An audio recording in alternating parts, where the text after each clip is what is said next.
আরও একবার হতাশা নিয়ে বিশ্বকাপ বাছাই পর্বে যাত্রা শেষ করেছে বাংলাদেশ। 4 দলের গ্রুপে সবার নিচে থেকে বিদায় নিয়েছে জামাল ভুঁইয়ারা। 6 ম্যাচ খেলে প্রাপ্তি বলতে লেবাননের বিপক্ষে একমাত্র ড্র। 6 ম্যাচ খেলে 20 গোল হজম করার বিপরীতে মাত্র একটি গোল করতে পেরেছে বাংলাদেশ।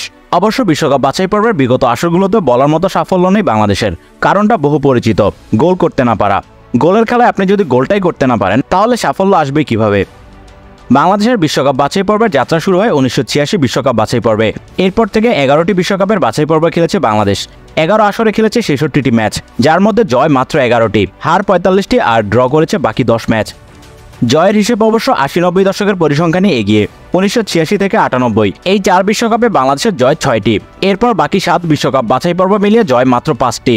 সেই 5টির মধ্যে মাত্র একটি জয় মূল বাছাই পর্বে, সেটাও 2001 সালের 12 ফেব্রুয়ারি। বাকি 4টি জয় এসেছে প্লে অফে, অর্থাৎ বাছাই পর্বেরও বাছাই পর্বে।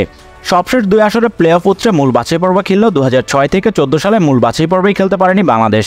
আর এতে স্পষ্ট কতটা গুরুতর গোল খরায় ভুগছে বাংলাদেশের ফুটবল। এখন পর্যন্ত বিশ্বকাপ বাছাই পর্বে বাংলাদেশের গোল মাত্র 41টি। ম্যাচ প্রতি গোলের হার মোটে 0.62। পক্ষান্তরে গোল হজম করেছে 166টি। ম্যাচ প্রতি গড় 2.51। এবার তো সামগ্রিক গড়ের চেয়েও বেশি গোল হজম করতে হয়েছে। অপরদিকে গোল করার হার সামগ্রিক গড়ের চেয়ে কম। অর্থাৎ পরিসংখ্যানের বিচারে এবারের বিশ্বকাপ বাছাই পর্বে একেবারেই হতশ্রী পারফরমেন্স উপহার দিয়েছে বাংলাদেশ। বিশ্বকাপ বাছাই পর্বে এখন পর্যন্ত 41টি গোল করেছে বাংলাদেশ, যার মধ্যে একটি আত্মঘাতী। বাকি 40 গোলের মধ্যে সর্বোচ্চ 3টি করে গোল করেছেন জাহিদ হাসান এমিলি, মামুন জোয়ারদার এবং আলফাজ আহমেদ। 2টি করে গোল করেছেন 7 জন। আশরাফ উদ্দিন চুন্নু, রুমন বিন ওয়ালি সাব্বির, জুয়েল রানা, মোহাম্মদ সুজন, রিজবি করিম রুমি, কায়সার হামিদের মতো কিংবদন্তির পাশে এই তালিকায় রয়েছেন বর্তমান প্রজন্মের সাদউদ্দিন। এছাড়া একটি করে গোল করেছেন শেখ আসলাম, ওয়াসিম ইকবাল, সত্যজিৎ দাস রূপু, ইলিয়াস হোসেন, আশিস ভদ্র, ইমতিয়াজ নকিব, রকনুজ্জামান কাঞ্চন, জুমরাতুল মিঠু, রেজাউল করিম, মিঠুন চৌধুরী, জাহিদ হোসেন, রবিউল হাসান, বিপ্লব আহমেদ, তপু বর্মন, ফয়সাল আহমেদ ফাহিম, রাকিব হোসেন এবং শেখ মোরসালিন। ফুটবলকে বলা হয় গোলের খেলা। আপনি যতই ভালো খেলেন না কেন, দিন শেষে গোল করতে না পারলে সে ভালো খেলার কোনো মূল্য থাকে না।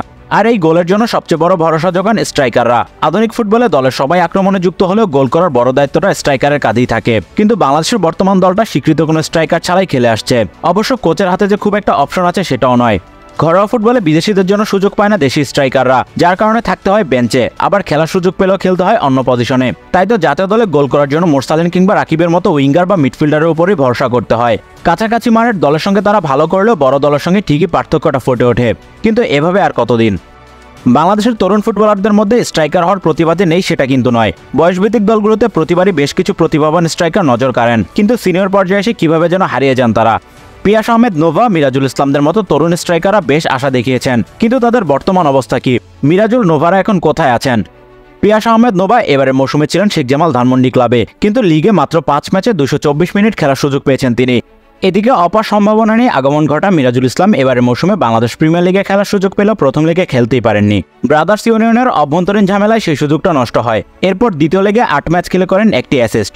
শুধু মিরাজ কিংবা নোভা নয়, বয়সভিত্তিক পর্যায়ে থাকা প্রতিভাবান স্ট্রাইকারদের বাড়তি যত্ন নেওয়া এখন সময়ের দাবি। বয়সভিত্তিক পর্যায়ে ভালো করলে জাতীয় দলে এনে গোলখরা কাটানো যাবে এমনটা কিন্তু নয়, কিন্তু তাদেরকে ভবিষ্যতের জন্য তৈরি করার প্রয়াস এখন থেকেই শুরু করা প্রয়োজন।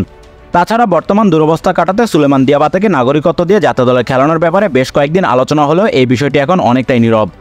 হয় এই সংকট কাটাতে এখন থেকে পরিকল্পনা গ্রহণ করে সে অনুযায়ী কাজ করতে হবে, আর নয়তো আরও একটা প্রজন্মকে শুধুমাত্র ভালো খেলেছে বাংলাদেশ এই সান্ত্বনা নিয়েই বেঁচে থাকতে হবে। এখন বাংলাদেশ কোনটা বেছে নেবে সেটাই দেখার বিষয়।